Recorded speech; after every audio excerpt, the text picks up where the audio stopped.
sallallahu ala Muhammad, sallallahu alaihi wasallam, sallallahu ala Muhammad, sallallahu alaihi wasallam, sallallahu ala Muhammad, sallallahu alaihi wasallam, sallallahu ala Muhammad, sallallahu alaihi wasallam. Sallu ala Nabi Muhammad. Baik pemirsa, di sesi terakhir ini kita berikan kesempatan tanya jawab ya kepada bapak-bapak, ibu-ibu yang mau bertanya. Siapa? Silahkan angkat tangannya. Bapak-bapak silahkan Pak. Bapak-bapak dulu. Silahkan Pak, nama dan pertanyaannya. Assalamualaikum warahmatullahi ta'ala wabarakatuh. Waalaikumsalam warahmatullahi wabarakatuh. Perkenalkan, saya nama Pak Aban Nasution dari Jamaah Masjid Al-Muhajirin Perumnas 1 Bekasi. Pak Ustadz, saya mau nanya, bagaimana caranya untuk menentukan hak kerabat tanpa membuat mereka ketergantungan kepada kita? Demikian Pak Ustadz. Wassalamualaikum warahmatullahi wabarakatuh. Waalaikumsalam warahmatullahi wabarakatuh. Silakan Ustadz Tile, tadi ditanya bagaimana kita memberikan hak kepada kerabat tanpa membuat mereka jadi tergantung sama kita. Fadol. Siap, sekali, 2 kali itu biasa. Kita minta dibantu, bantuin saya dong, tolongin saya dong. Tapi manusiawinya manusia kadang-kadang keseringan juga lu lagi ya kan. Nah, bagaimana caranya menghadapi kerabat saudara seperti ini? Dengan cara apa? Ada istilah, jangan sering kita kasih ikan tapi sering kita kasih kailnya.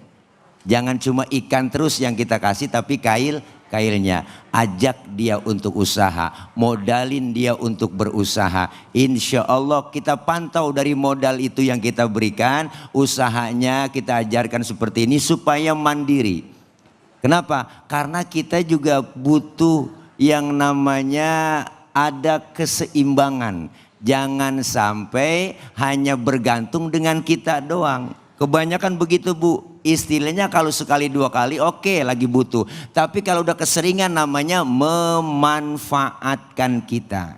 Maka dengan cara apa? Ayo kasih kailnya. Bikinin usaha, bantu dia untuk bangkit. Jangan jadi mental pengemis. Ya Bu. Jangan jadi mental yang cuma sekedar minta doang, enak banget. Makanya ada bahasa terima kasih. Terima kasih itu maknanya sering nerima, harus juga sering ngasih. Jangan nerima doang, nggak pernah ngasih. Ya Bu, jangan maunya dikasih doang, tapi kagak mau ngasih ya kan.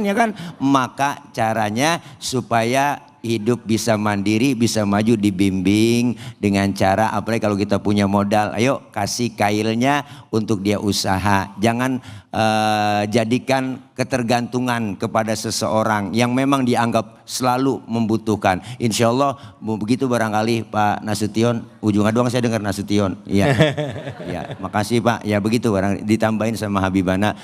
Ya, keren banget kan hidungnya Bu. Insya Allah ganteng banget. Oh, hidungnya kayak perosotan TK.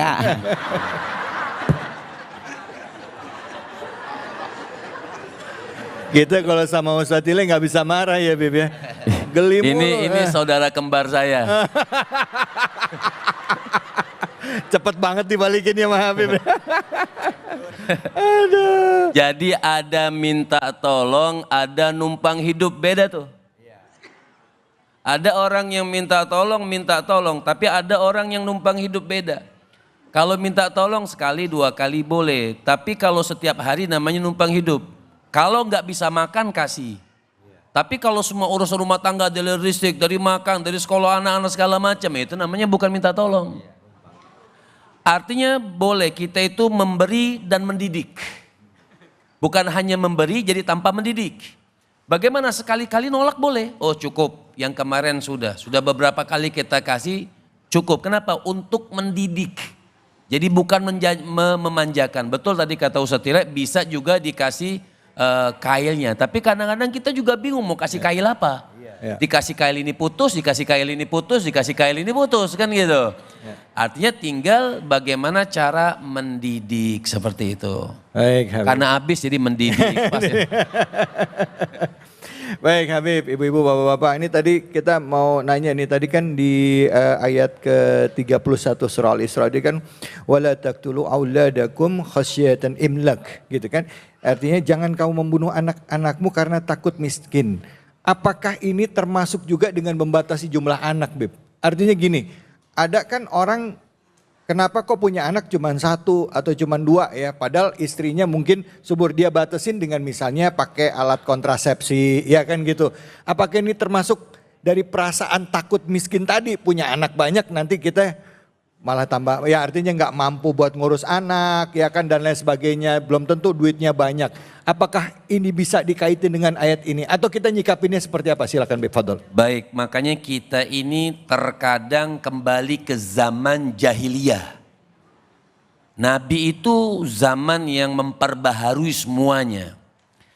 Orang yang takut punya anak banyak karena takut miskin berarti dia ini sudah mulai keyakinannya kepada Allah dirubah.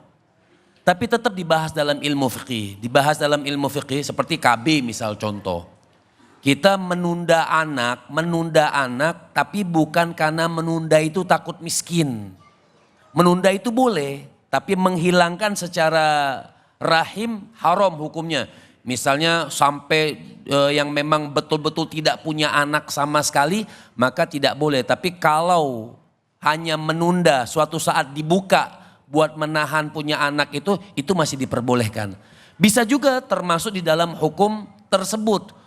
Jadi kalau orang dulu malah parah kan karena dia bunuh anaknya sudah lahir dibunuh karena memang dulu nggak ada buat alat-alat seperti itu. Nah sekarang sudah mulai tuh adat-adat kita dikembalikan lagi ke zaman dahulu yang zaman seakan-akan nggak ada Allah Subhanahu wa taala. Zaman yang nggak ada baginda Nabi besar Muhammad Sallallahu alaihi wasallam. Jadi masih setengah menit lagi Ustadz Tile. Iya. Silakan Ustadz Tile. Tambahin. Bisa aja baginya. Jadi artinya jangan pernah kita ragu dengan janji Allah Subhanahu wa taala. Sesungguhnya anak-anak kita itu pasti Allah jamin rezekinya. Jadi jangan pernah memutuskan, wah anak gua 1 aja udah puyeng, belum bayaran lagi mulu, kolak lu bayaran ngaji semuanya macam-macam biayanya. Apalagi 2. Kadang ada yang berpikir lebih parah lagi. Saya lebih baik mengadopsi anak daripada saya melahirkan. Ini lebih parah. Artinya apa? Karena memang nggak mau pusing. Padahal anak itu rezeki. Orang ngarepin anak, Masya Allah luar biasa Bu. 15 tahun berumah tangga nggak punya anak, pengen punya anak. Tapi kadang yang baru nikah sebulan udah beranak. Lain lagi ya. Ya kan, bersyukur, makanya jangan pernah kita kecil hati. Janji Allah pasti buat kita dan buat anak-anak kita. Rizkinya sudah dijamin oleh Allah. Dengan cara apa? Kita dasari anak kita pendidikan. Insya Allah kalau pendidikannya bagus, apalagi pendidikan agamanya kuat, insya Allah mentalnya kuat, bisa menghadapi hidup di kedepannya, insya Allah. Masya Allah, baik, terima kasih banyak Ustadz Guruku Habib, terima kasih banyak Bu, Pak. Semua yang kita bahas hari ini insya Allah bermanfaat buat kita ya. Bahwa harta yang Allah titipkan kepada kita itu amanah, jelas, dan harus berbagi dengan orang-orang yang membutuhkan, terutama kepada keluarga kita, kakak kita, adik kita, orang tua kita, juga saudara-saudara kita yang membutuhkan. Dan juga tadi jangan ada pernah perasaan takut miskin ya, takut miskin karena anak-anak itu sudah dijamin rezekinya masing-masing. Di penghujung acara ini mari sama-sama kita berdoa kepada Allah Subhanahu wa taala, semoga Allah memberikan ridhonya, Allah berikan keberkahan bagi kita semua. Dan untuk itu kami mohon kepada guru kami Al-Habib Muhammad Syahab untuk memimpin doa penutup. Silakan Bib, fadhal. Bismillahirrahmanirrahim. Alhamdulillah rabbil alamin. Allahumma salli wa sallim ala sayyidina Muhammadin wa ala ali sayyidina Muhammad. Ya Razzaq, ya Razzaq, ya Razzaq, urzuqna rizqan halalan tayyiban kathiran mubarakan wasi'an min ghairi ta'abin wala masyaggatin wala birahmatika ya arhamar rahimin. Ya Razzaq yang maha memberikan rezeki, catatkanlah nama-nama kami, engkau berikan kami rezeki yang halal, yang berkah, yang banyak, yang bermanfaat tanpa kesusahan. Ya Allah, dengan keberkahan selalu menyebutkan nama kekasihmu baginda Nabi besar Muhammad sallallahu alaihi wasallam. Ya Allah, ampunkan dosa-dosa kami, ampunkan kesalahan kami, berikanlah kami hidup ketenangan ya Allah, dan catatkan nama-nama kami husnul khatimah. Catatkan nama-nama kami engkau yang selalu mendapatkan redha dan kasih sayangmu ya Allah. Ya Rahman, Ya Rahim, irhamna fid dunya wal akhirah. Pandanglah juga keluarga kami ya Allah, pandanglah juga anak-anak kami ya Allah, pandanglah kaum muslimin dan muslimat ya Allah, pandanglah mereka agar mereka selalu mengikuti jalanmu ya Allah. Dan apabila mereka belum betul-betul punya keyakinan terhadapmu ya Allah, tambahkan keyakinan kami, tambahkan keyakinan keluarga kami ya Qudus, ya Salam, ya Mu'min, ya Muhaimin, ya Aziz, ya Jabbar. Allahumma inna nas'aluka al-afwa wal-afiyah wa tamamal afiyah wa syukra ala al-afiyah wa ghina anin nas. Allahumma inna nas'aluka ismatan minasy syaitan wa awliyaih wa jududih wal auna ani nafsi ammarati bisu wal istighala bima yaqarribuna ilaika zulfa ya dzal jalali wal ikram. Tuntunlah jalan kami ya Allah, tuntunlah jalan kami ya Allah, tuntunlah jalan kami ya Allah, jalan yang menuju keridhaan-Mu ya Allah. Dan ampunkan semua kesalahan kami sangat banyak ya Allah. Dzunubuna katsirah, dosa-dosa kami banyak ya Allah, tapi hanya mengharapkan kasih sayang-Mu, mengharapkan ridha-Mu, mengharapkan keberkahan dari-Mu. Jika Engkau ya Allah ya Rahman tidak mengampunkan dosa-dosa kami, maka tempat kami di neraka-Mu ya Allah. Kami tidak sanggup menahan api neraka-Mu ya Allah. Masukkan kami ke syurga-Mu ya Qudus, ya Salam, ya Muhaimin, ya Aziz, ya Jabbar. Matikan kami dalam keadaan nikmat iman, matikan kami dalam keadaan nikmat Islam, matikan kami dalam keadaan nikmat yang Kau ridha pada kami ya Allah. Kami tidak mengharapkan apa-apa kecuali ridha-Mu ya Allah.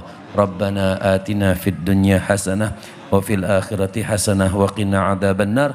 Wa sallallahu ala sayyidina Muhammadin wa ala alihi wa sahbihi wasallam. Walhamdulillahi rabbil alamin. Qabul. Amin. Allahumma sholli ala sayyidina berakhir sudah acara kita pada kesempatan kali ini. Muhammadin sahibin. Mohon maaf jika ada kesalahan khilafan. Fattakullah mastata'tum billahi bisabil haq fastabiqul khairat wallahul muwaffiq ila aqwamit bitariq wa billahi taufiq wal hidayah. Assalamualaikum warahmatullahi wabarakatuh. Wa jami'i masyayikhina wa muallimina wa talabatana wa talibatina min yaumina hadza ila yaumil Allahumma salli wa sallim ala sayyidina Muhammadin